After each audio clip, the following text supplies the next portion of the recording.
Hey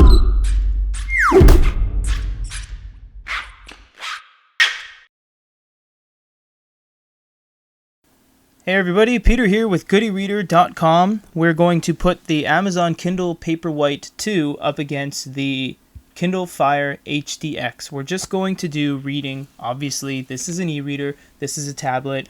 We know that these aren't the same category of devices. One can do everything. One can do strictly reading and very light experimental web browsing. So we'll just keep it to ebooks and a PDF.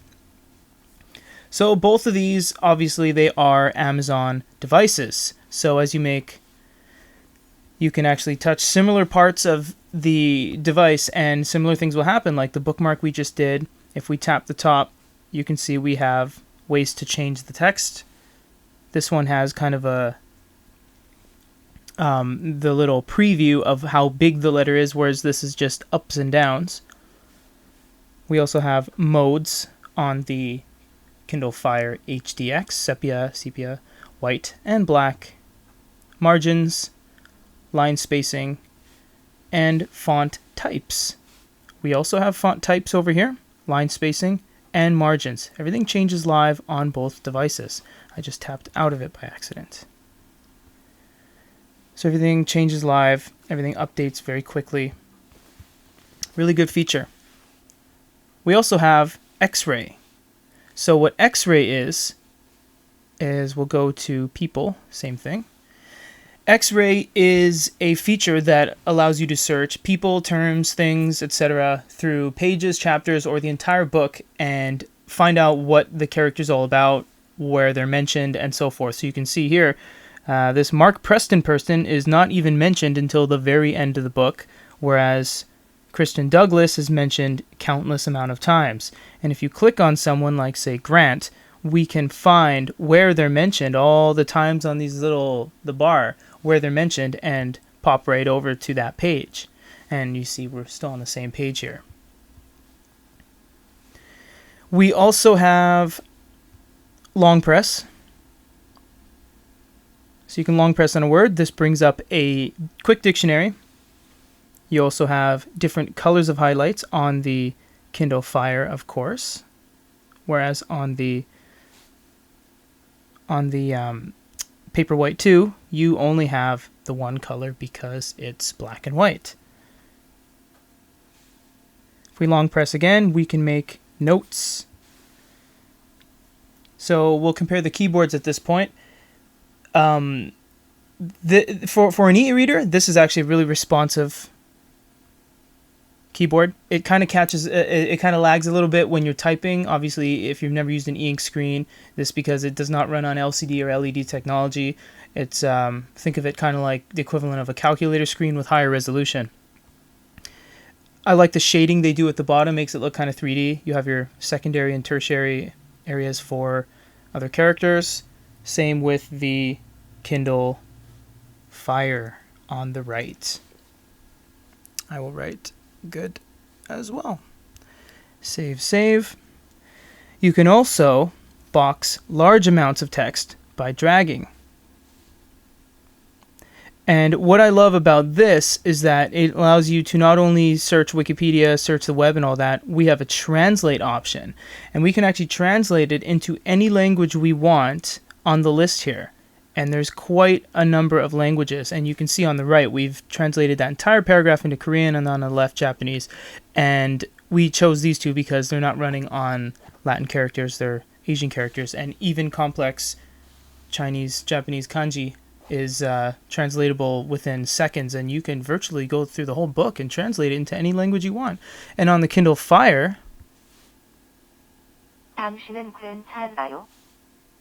it actually reads it back for you because this has audio capabilities and the Paperwhite 2 does not. They actually got rid of audio capabilities on their e-readers from the Kindle Touch. This is the e-reading experience.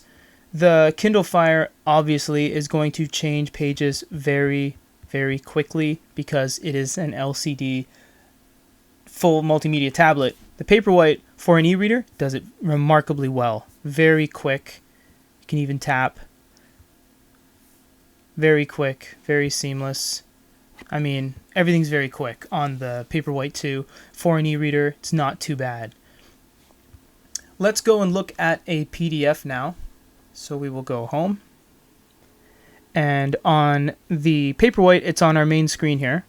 Whereas we have to go into an app like a file explorer and search for it manually on the Fire. So let's try to get to the same page. We are on page, let's go to one with a couple pictures here.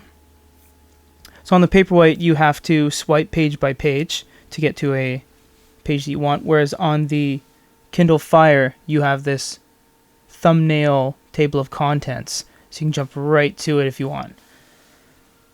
So looking at them side by side, obviously the resolution on the Kindle Fire HDX is significantly greater than that of the Paperwhite. You can pinch and zoom on both.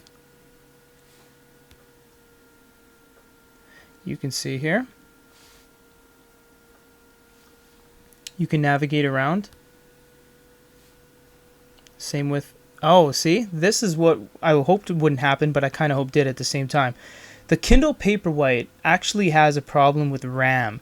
Its problem is it doesn't have enough RAM to do what you're trying to make it do on the Kindle Paperwhite 2. It's simple things like pinching and zooming and navigating around on a page actually makes it crash because it's just the lack of RAM. It's kind of unfortunate because this is even a very small PDF. It's only about 10 MB and there's only 15 pages. So when we opened our Dungeons and Dragons Monsters Manual, which we usually review, it had quite a bit of trouble with that as well. Now on the Kindle Fire HDX, you can't pinch. Yeah, you can pinch and zoom, but you can't long press on the default reading app, which is Adobe Reader. However, this is an Android tablet. You could download literally hundreds of different ways to view PDFs. We understand that you can definitely do that, and each different application will handle PDFs in a different way and allow you to do different things, share to Facebook, all that kind of stuff. This is the default one that comes loaded with the device. That's why we're showing it. On the Kindle Paperwhite, there is only the one PDF reading app, and it's just the one preloaded. You can, however, long press, which a lot of e-readers don't allow you to do in a PDF. And from there, you get all the same functionality you would with a book, dictionary, Wikipedia.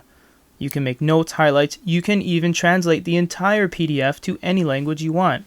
So we've just translated suggest into Chinese in about 3 seconds. And you can do that with as much of the page as you want just by boxing more of your selection range. If we zoom out and go to a bigger column of text here like this, we can actually double tap and it has reflowed. Oh, there we go. It has now reflowed everything. So you can see everything's perfectly fitted. It reflowed the PDF to our liking. Once again, this is a tablet, Android tablet. You can get apps to do that, no problem. On the Adobe Reader pre-installed, it is simply a double tap for a quick zoom. This has been the reading experience on both of these devices. Hope you enjoyed it. We did have a request for this because these do represent the latest and greatest from Amazon in terms of the e-reader category and the tablet category. This is the HDX, as you can tell with the front camera there. If you guys have any other requests, please hit us up on our YouTube channel at youtube.com/goodyreader. And while you're there, please watch well, you don't have to watch all of our videos. I think we're currently at over 720 videos, but please watch something. We would love to get your support and keep making these awesome vids for you guys. If you would like us to drop anything, please give us a suggestion. We have been dropping several of our e-readers we have in stock, including this Paperwhite 2 you see here. And for a Goody Reader video with the Kindle Paperwhite 2 versus the HDX reading experience, this is Peter. Everyone, have a great day.